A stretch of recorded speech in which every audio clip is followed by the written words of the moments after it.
Los camisas pardas de la 4T también comienzan a golpear manifestaciones. No. Todavía no sé qué hayan golpeado, pero sé lo que hicieron con Denise Dresser. De hecho, pasó. A mí me han atacado mucho por ser irracional. Pero le mandé un tweet a Denise Dresser diciendo que gracias por exhibir en qué se había convertido el movimiento de Andrés Manuel López Obrador. En una tropa de camisas pardas, en una tropa sectaria, intolerante, irracional y antidemocrática. Primero, un demócrata defiende que otros hablen. Yo no le puedo quitar la plaza pública a nadie. Yo le puedo quitar a alguien la oportunidad de expresarse en mi canal, porque mi canal no es su plataforma, es mi canal. Pero la calle no es mía. Yo no puedo callar a nadie en la calle. Y que un empleado de la Secretaría de Educación Pública es que tírate al abismo. Que un empleado de la Secretaría de Educación Pública, activista y brigadista del Movimiento de Renovación Nacional o Regeneración Nacional o Reacondicionamiento Nacional, como le hayan puesto, de Morena, orgulloso defensor de la 4T, eche a una persona de una manifestación con la amenaza de quienes están a su alrededor, y esta mujer afortunadamente fue defendida por madres que están buscando a sus hijos desaparecidos. Es vergonzoso.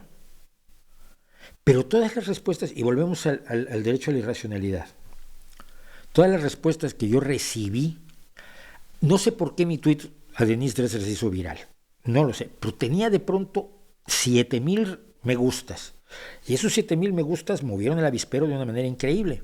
Entonces me llegaron decenas de AMLO zombies, todos con la misma. Es que ella se lo buscó. O sea, estás diciendo que es legítimo lo que hiciste.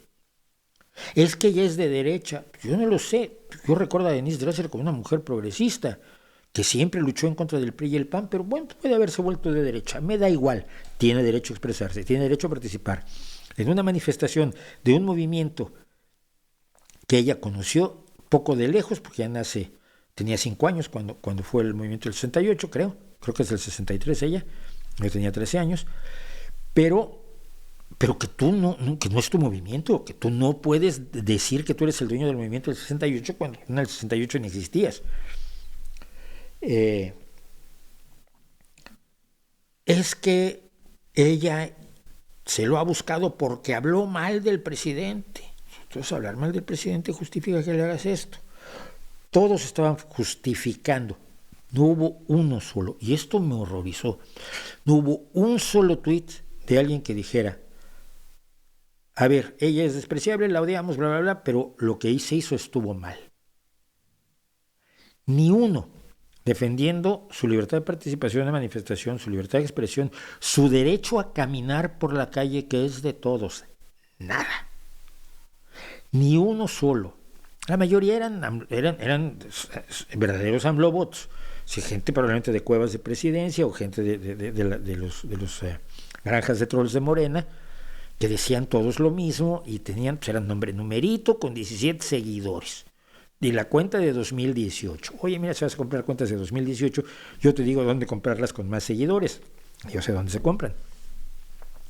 La mayoría eran esos, pero otros eran personas que parecían realmente seres humanos y que estaban defendiendo algo que es a todas luces indefendible, y que es la participación de alguien en una manifestación, porque los que la echaron no son los dueños de la causa por la que se manifestaban, no son los dueños ni del movimiento del 68, ni son los dueños del movimiento de Ayotzinapa, ni son los dueños de ninguna de las cuestiones que se estaban reivindicando allí, pero como son Morena, se consideran con el derecho, la obligación y la perfecta legitimación de apoderarse del movimiento, de la manifestación y de la calle, con el salvaje de Larón.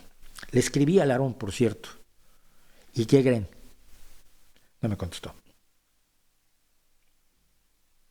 Mira, aquí están, ya están. Ya tenemos aquí alguien en eso. Alicia Gómez dice, ustedes son ardidos porque ya no pueden robar ni hacer malos negocios, ya nos dimos cuenta. Fíjate todo lo que estás diciendo, que antes yo robaba, que antes yo hacía malos negocios, y que lo que me molesta no es que le quiten el derecho de hablar a alguien, sino ¿qué? ¿Qué es lo que me molesta según tú? Es alucinante. Por carroñeros se hicieron populares. Mira, qué lindo. Qué lindo que venga alguien a exhibir precisamente la irracionalidad de la que estoy hablando.